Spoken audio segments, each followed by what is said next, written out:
Hi, I'm Sam Fessich from the EduMagic podcast, a part of the Education Podcast Network, just like the show you're listening to now. Shows on the network are individually owned and opinions expressed may not reflect others. Find other interesting education podcasts at edupodcastnetwork.com.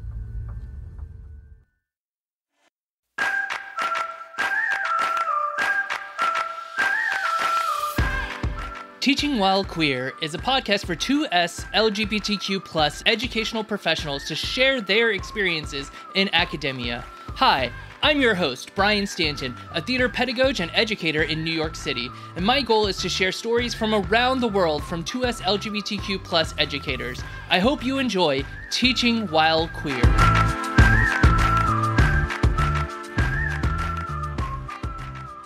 Hello, everyone, and welcome to another episode of Teaching While Queer. I am your host, Brian Stanton. My pronouns are he, they. Today, I have the pleasure to introduce you all to Autumn Sunt. Hi, Autumn. How are you doing? Hi, I'm good. How about you? I'm doing great, thanks. I'm so glad that you were able to join me tonight. So why don't you take a moment to introduce yourself to everybody who's listening? Hi, all right. I'm Autumn. Pronouns are they, she, he. I'm kind of an anything but it person. I'm a non-binary lesbian in the community, and as an educator, I am a high school science teacher. That's awesome. You're one of a few science teachers who've been on here, and I always get fascinated because I like science, though I'm more of a history nut. If I was ranking core subjects, I would love history and then science. So I love having such a diverse group because for a while I was honestly worried that this was going to be a theater podcast accidentally because that's what I teach. And so, you talk to the people you know. Yeah. Anywho, do you mind taking a journey back in time with me and talking a little bit about what it was like for you as a queer youth? Sure. When I was in high school, I largely didn't have the language to describe what I was feeling. Like, I had an inkling that I wasn't entirely straight, but I didn't know what I was. It wasn't until I was... Yeah, and to stay kind of in the high school, middle school realm, I think my peers knew that I wasn't straight before I did. There's kind of that you find your clique, and it's almost like heat-seeking, like you find each other before you even know how to express to each other what you are. It wasn't for sure, until you've got this common ground that... Yeah, exactly. There's a common ground, yeah. But you don't even have the words for it yet. Mm-hmm. And it wasn't until I was an undergrad that I learned the term asexual. And because for a long time, I identified as such, or I was as such. I do believe that sexuality can be fluid, and a lot of that was strongly tied to my own body dysphoria. The idea that I could use my body for pleasure was just beyond me. And so the idea of being attracted to someone was completely bizarre. And so everything just felt foreign to me. And it wasn't until my sophomore year of college that I learned that asexuality was a thing. And that's when a label first clicked for me. Since then, I've learned more what non-binary is, and I've grown to be more comfortable in my own body, which is a very long and complicated journey. But I guess, in my youth, there was not that vocabulary there. People were not talking about these different orientations, these different identities. And so I largely just ignored it because I felt so lost. Mm-hmm. I can imagine, especially because you said that the first term that you really kind of took the identity of was asexual, and I can see how like that terminology wasn't common, period. Like when I was growing up, you might hear about gay and lesbian, but you didn't hear about anything else. Yeah. And so if you fell somewhere else in the spectrum of gender and sexual orientation, like there was no representation in, and that's already saying something considering there was practically no representation for gay and lesbian. Yeah. What I think is interesting is, so now you say you identify as non-binary lesbian, so Which you is kind of tracked yourself away from asexual? Yeah, as I've grown more comfortable with my gender identity, I've started exploring sexual identity more. And I have found, oh, hey, I am attracted to women. And even though I'm non-binary, I'm still female, hence lesbian. Even though I know those two terms might clash, but I don't know. That's just what I found seems to best fit. I But think it wasn't until about identity markers. Huh? I think that's the thing about identity markers is that you kind of find what fits you, and everything isn't going to fit everybody. Right. And I think my best friend put it best once when I was kind of in a small crisis about my own identity markers. She said, labels are tools. They're meant to be picked up and put down as needed.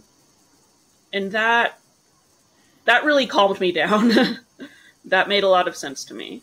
Yeah, it makes a lot of sense to me, especially because I think that sometimes you need to try it on to see if it fits before you know whether or not it's the right choice. Yeah, absolutely. So as I've grown comfortable with my own identity and I've had that room to kind of explore and find that, oh, hey, I do actually experience attraction now, even though it took me into like my late 20s to do so. And that's okay. Yeah. A couple of weeks ago, so this episode, for those of you who are listening, is being recorded in November. And a couple of weeks ago, there was a Asexual Aromantic Week. And it was all about, just raising awareness for the A's of our group. And it was so fascinating to me to just kind of like sit back and learn a little bit. And one of the things that somebody had mentioned was that like asexual doesn't necessarily mean like no sex, and like the idea of sex is like completely gone. It's more like what you're describing to me, kind of, it makes perfect sense that like it's about a comfortability. And that's like one person's perspective and it's one person's experience. And I don't want to say that's a blanket statement for everybody, but I just found it fascinating. And your experience, I think, is also fascinating because there's something to be said about you have to be comfortable with yourself to be comfortable with other people. Absolutely. I think I think the asexual umbrella is just so massive and can apply to so many situations. I mean, we need to make room for those who are ace through their whole lives, those who, at first I almost felt bad, like I was betraying my own identity when I started feeling attracted to women. And then it's like, no, that's okay. There's room for that too. There's room for people who are asexual due to trauma. Like, as much as that's kind of, a lot of people outside of the community may think, oh, well, if they're ace, they must have been abused or something. And it's like, well, no, not necessarily. But that is a possibility. And there needs to be room for those people too. It's just such a wide net that can encompass so many situations. Absolutely. So you kind of came into yourself in your college years. Do you feel like you see your past experiences impacting how you present as an educator? Yeah, I I do think that how like how I am, how I present myself, how I talk about myself, is just being visible as, hey, I exist as who I am. Because growing up, I didn't really have anyone like that. And like, especially in high school, we did have a GSA, but it was very limited. There was like 4 of us. And it was kind of, it was controversial to even have that at the time. And it was actually through my universities at UNM, they have their LGBT resource center. And it was through them that I learned a lot more of the terminology and how I learned how to describe myself ultimately. And I like that we're seeing that kind of come down into high school environments, because that's when these students, when these kids really need that, that's when they're starting to go through all of this and experience this. And just having the terminology to describe themselves is very important. Mm-hmm. It's so interesting. Last week I interviewed somebody who is a elementary school counselor and has GSAs for like 4th and 5th grade. And we were talking about just how wonderful it is that these kids can kind of experience the majority of their young life as themselves. Yeah, absolutely.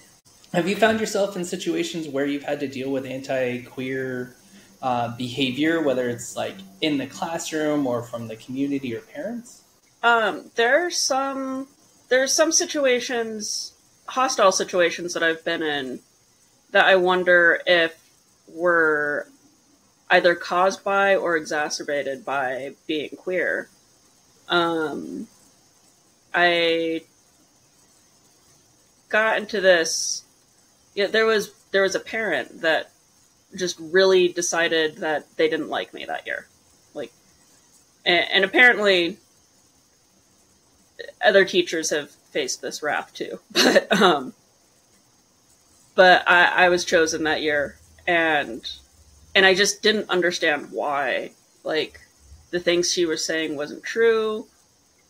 She was persistent, and it wasn't until a friend of mine asked, like, do you think it's because you're visibly queer?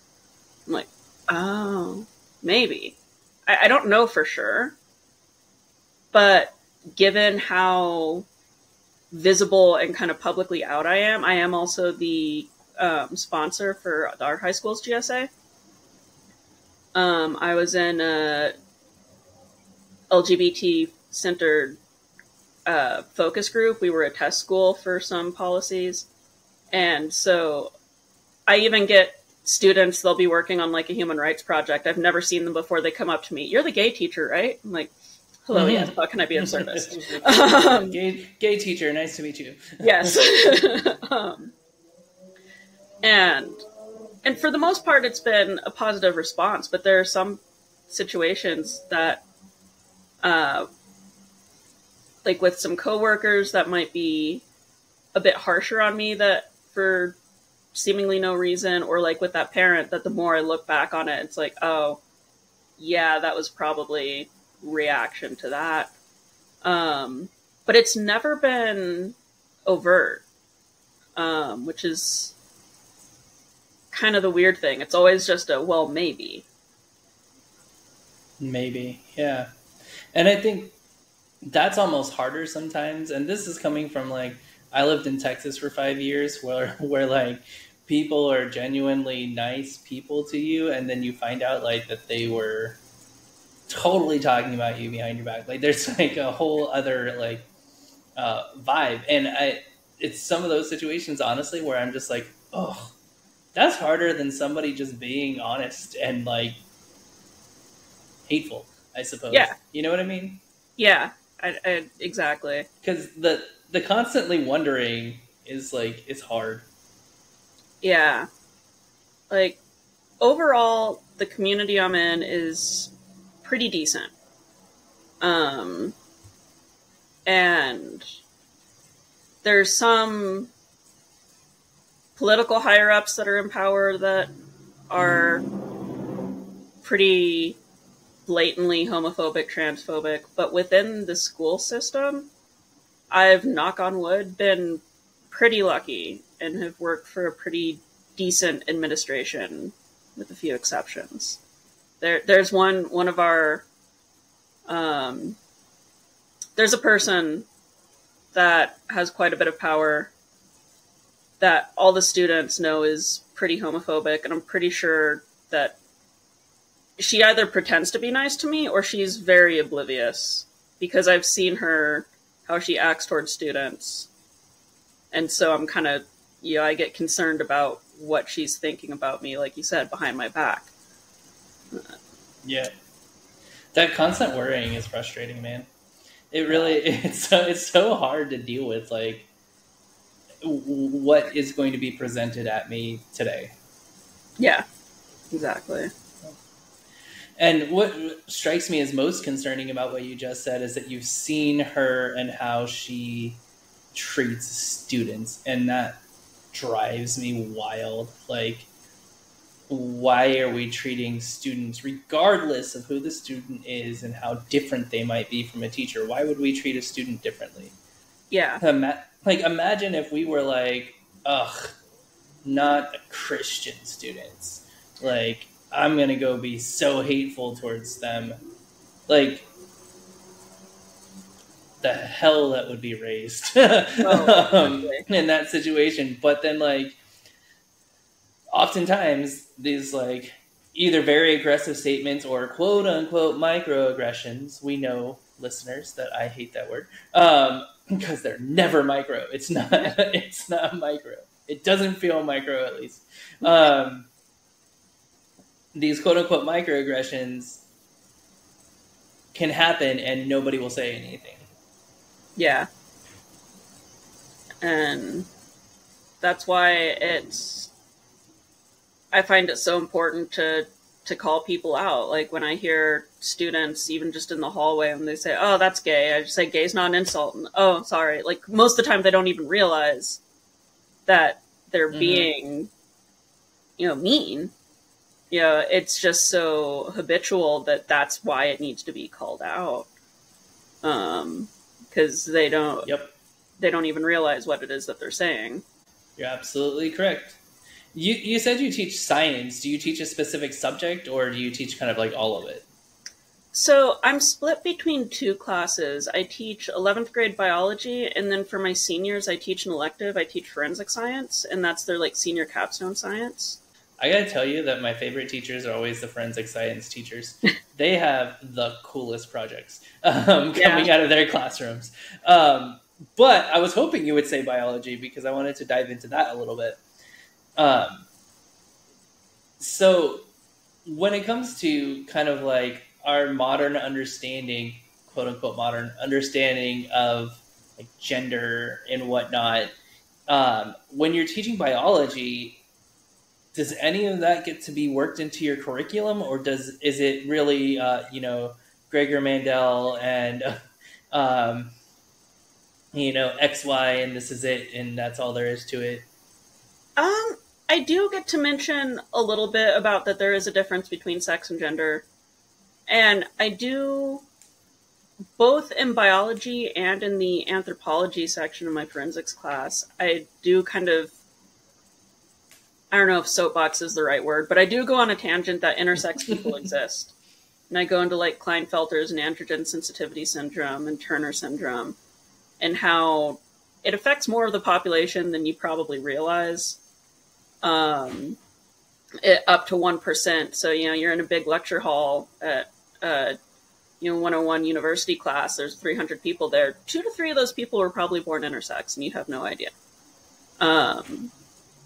And so I do get to go on that little tangent, and so far I haven't received pushback for it. In fact, with the chromosome thing in biology, Klinefelter's and Turner's is actually part of the curriculum. They have to be able to recognize that. And that's not just my class. Oh, Oh, sorry, folks. The train just came by. I appreciate that so much because I think that like curriculum does need to adjust, and that's where I get so frustrated because a lot of the arguments online, when you read the comments, you never read the comments, but I always read the comments.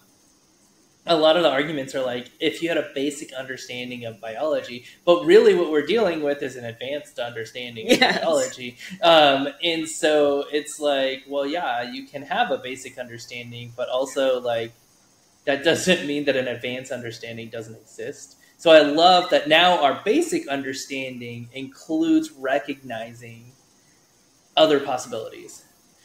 And I'm in a gender and communication class, and there was a whole chapter that dealt with, gender identity and sex. And it was fascinating because it was like people have XXY and people have different chromosomal combinations. And if you're saying XX and XY are all that exist, but all these other people exist, then it doesn't make any sense.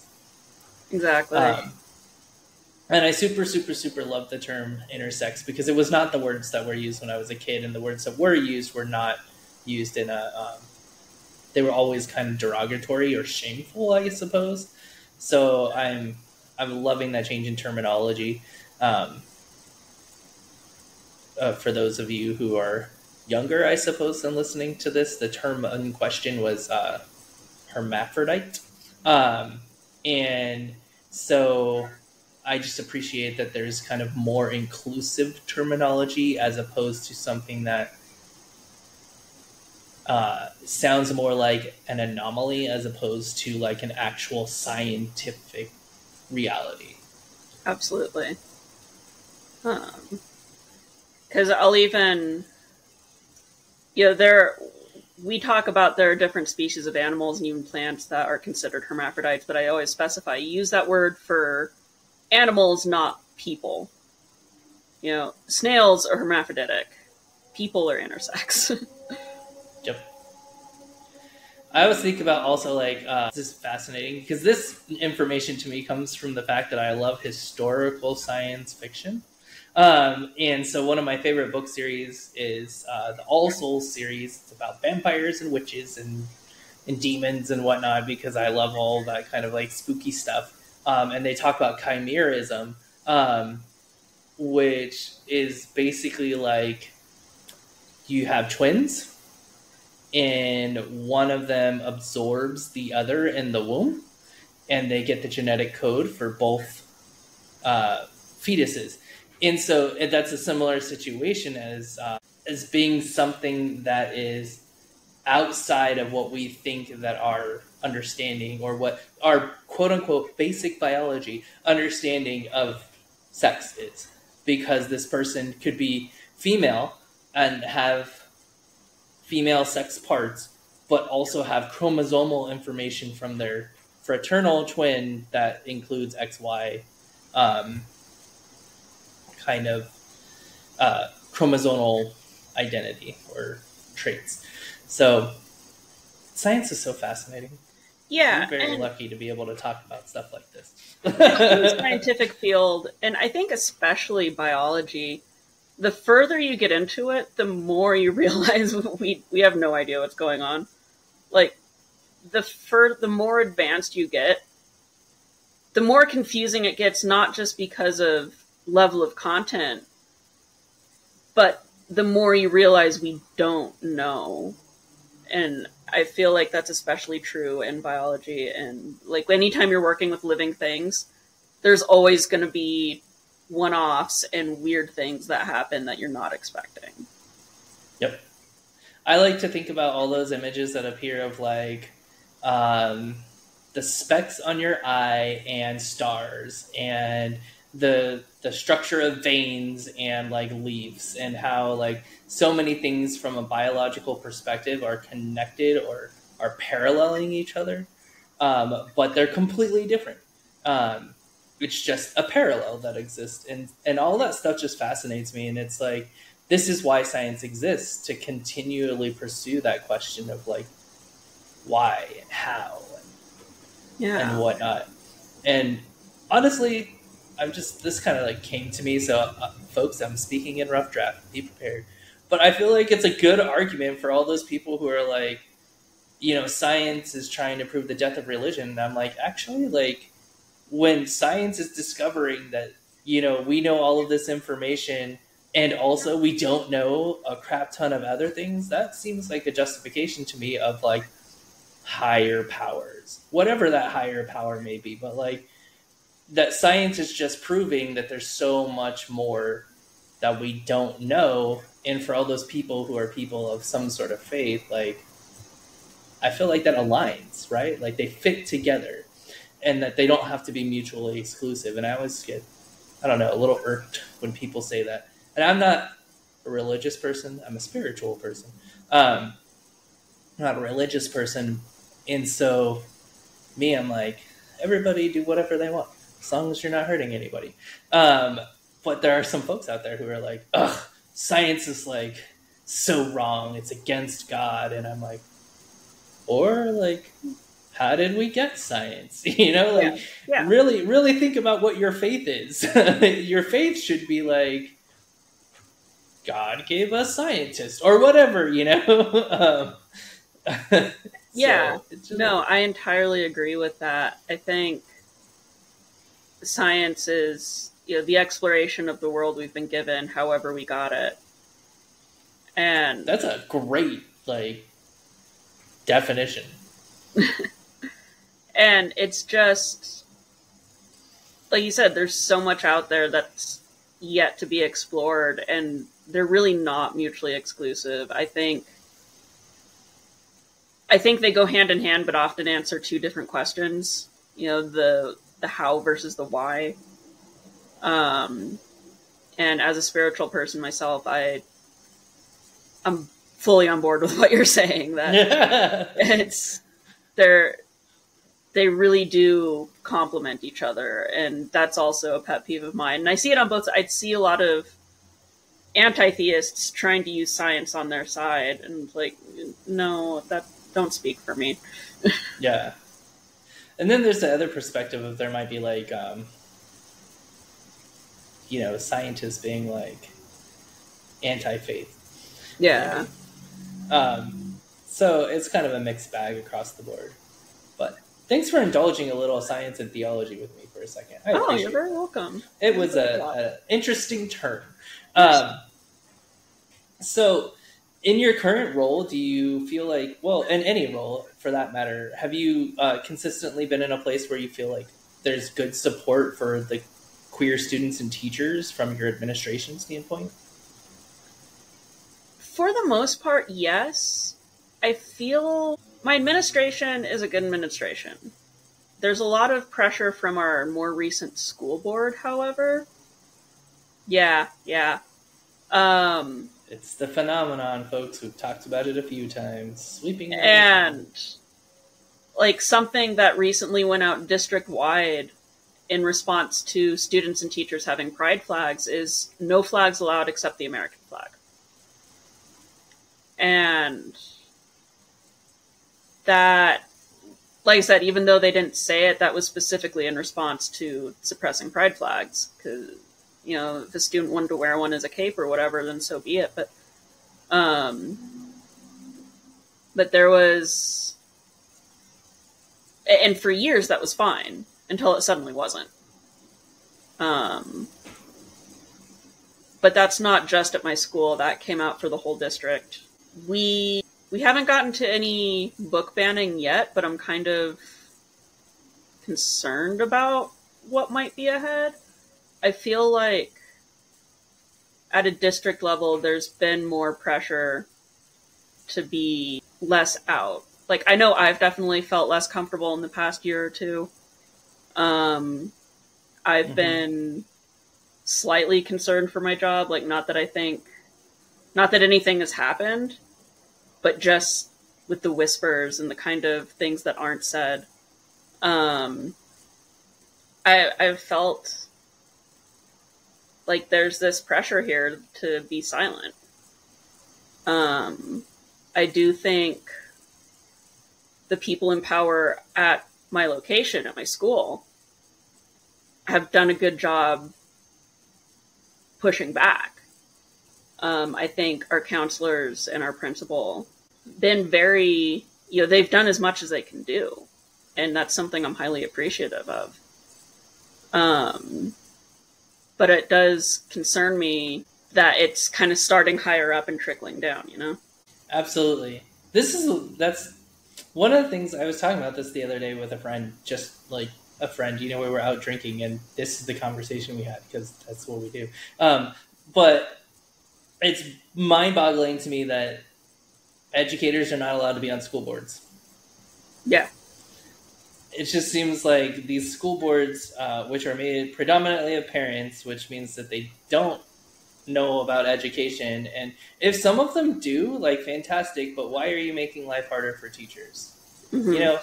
Teaching is already hard enough. Why are you adding things to make things more difficult for teachers? But the majority of school boards is parents who run a company or manage this and that at some company. And so obviously they can manage a school. And while schools are businesses in the sense that they're given a budget and they have to allocate those funds, you're dealing with education and children. You're not running a Fortune 500 company.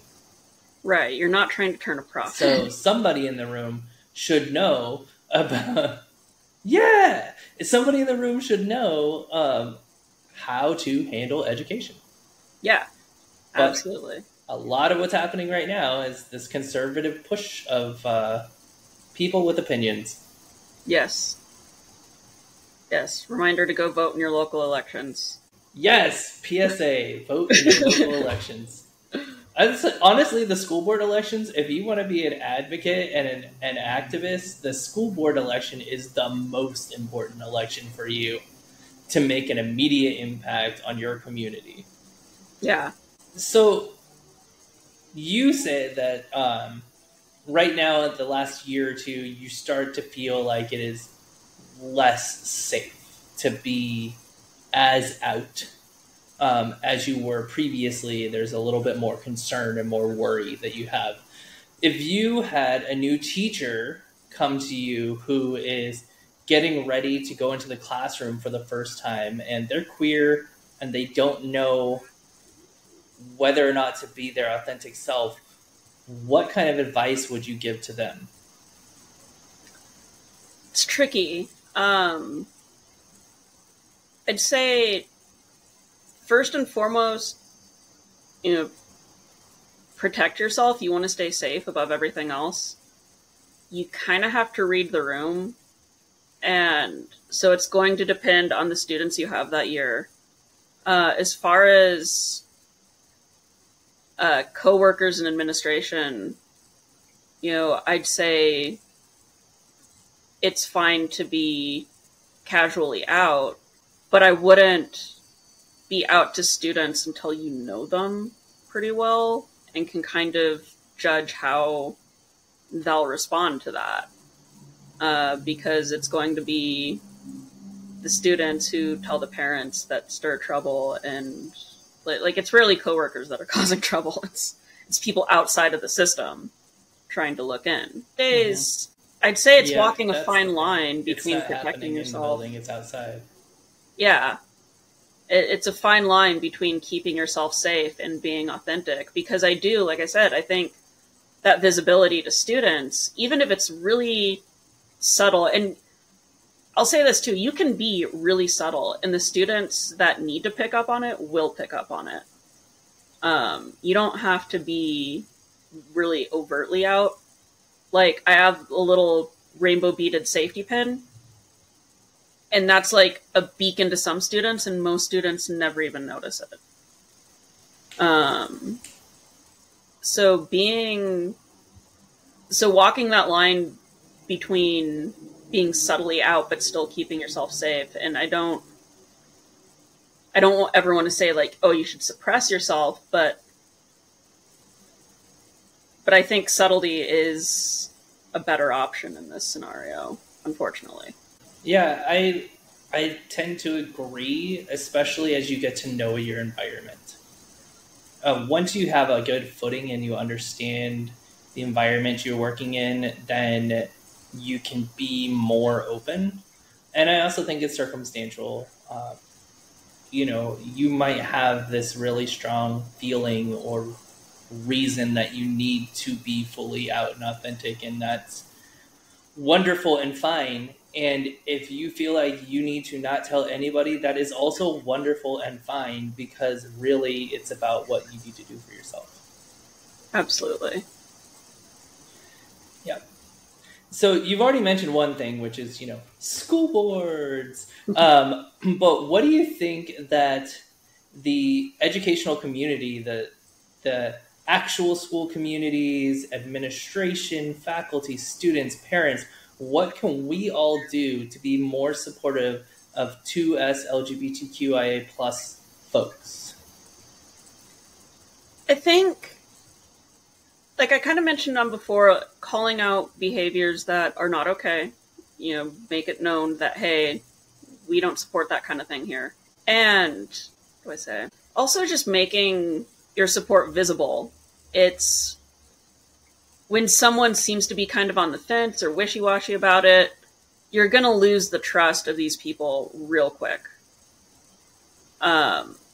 So those would be the two main things I would say is if someone's not acting appropriately, call them out, correct the behavior in the moment if you can. Two, just show your support, and that doesn't even have to be a grand gesture. And it kind of ties into the first one too. If you say, hey, it's not okay to use that slur, people are going to see that and they're going to know what side you're on. If you treat every situation like both sides are equal, when it's not always equal, when there is a right and a wrong, you're going to lose the trust of the community very quickly. Yep, absolutely. So at this point, I want to kind of turn the mic over to you and allow you to ask me one question to kind of round out our interview. Okay. I don't know, I guess what from your perspective are you concerned about most for the future of education? Oh, I know that's a big one. I mean, one is the onslaught of the school board takeovers, because I watched a friend of mine leave education in South Dakota because the school board was taken over by conservative candidates, and then they abolished the school board. And their goal was that, they would hire conservative people to lead the schools, and then the conservative values would win over the schools. And that's like some weird cases, but this kind of idea that because school boards have so much power, that some really drastic changes could be happening at a local level. The other thing that I'm concerned about is that we have these state laws that are happening, and because education, for some reason, was written into state sovereignty, these laws get to be made that basically reflect like the erasure of whole peoples and experiences. In my opinion, it is a form of like modern day colonization, in the sense that you're wiping out the experiences of a whole group of people because it doesn't fit your agenda. And so those things kind of are my biggest concerns at the moment, because it really is going to impact millions of children in a negative way, whether those children are white and Christian and straight, or they're in a minority group that has been erased like from the curriculum. Not learning about other people does not erase the fact that other people exist. And it only dooms us to complete or to repeat the atrocities of our past. And we're kind of dealing with some of that right now, with calls for like the death of Jewish people, and how, you know, World War II wasn't that long ago, but here we are experiencing kind of this rehashing of that kind of mentality. And if we don't teach these things, and if we don't acknowledge that different people exist, then this battle that's been happening for centuries that has to deal with religious differences, whether it be Christian or Muslim or Jewish or whatever the situation is. I mean, I'm Wiccan, and like the Christians killed a bunch of women that they believed to be witches. They weren't witches, but they did kill a bunch of women that they believed to be witches. Saint Patrick, quote unquote, like drove the snakes, right, the pagans, out of Ireland. There's all these stories that have to deal with not being able to accept that different people exist. But it's a reality. We have to understand that different people exist. And I'm concerned that education is being pushed away from that at the moment. And so we're seeing a lack of empathy that is only exacerbated by the fact that we were in isolation 3 years ago. Yeah. Yeah, there seems to be this mindset of we feel we're the best and we have to prove that everything's good. We're the good group all the time. And hide everything else. And yeah. I mean, I think about stuff that I learned, like Manifest Destiny, and how like it was God that pushed the US to move westward. Like, are you kidding me? Like, that's wild. And to think that those things, it was like not that long ago. I know I have an old soul because I think of history as a short period of time. So I'm like, wow, the Civil War was not that long ago, and this was not that long ago. That's how you know you're an old soul, is when you're like, 1886 wasn't that long ago, but it wasn't. Like, it really wasn't that long ago that all these things were happening. And it's like, we need to do a better job of like, we're repeating and starting to see things repeated 70 years later as opposed to centuries later. Like, why are we closing that gap? Why are things getting more progressively divisive as opposed to accepting that as the world becomes more diverse, we just need to accept that the world becomes more diverse? It's a reality. Just accept it. And I'm going to get off my soapbox now. Thank you for listening.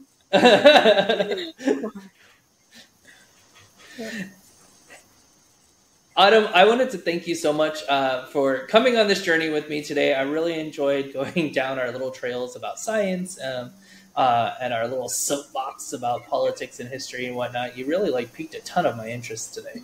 And I appreciate that you were here and shared your experiences with me. Well, thank you for having me. It's been a pleasure to be here. And those of you at home, you're so welcome. And those of you who are listening, thank you for listening wherever you're listening from. I hope you have a great night, day, morning, whatever. Thank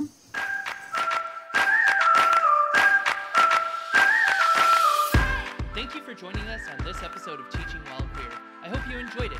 If you did, make sure to subscribe wherever you listen to your favorite podcast. Leave a review, and that would help out tremendously. You can also support the podcast by going to www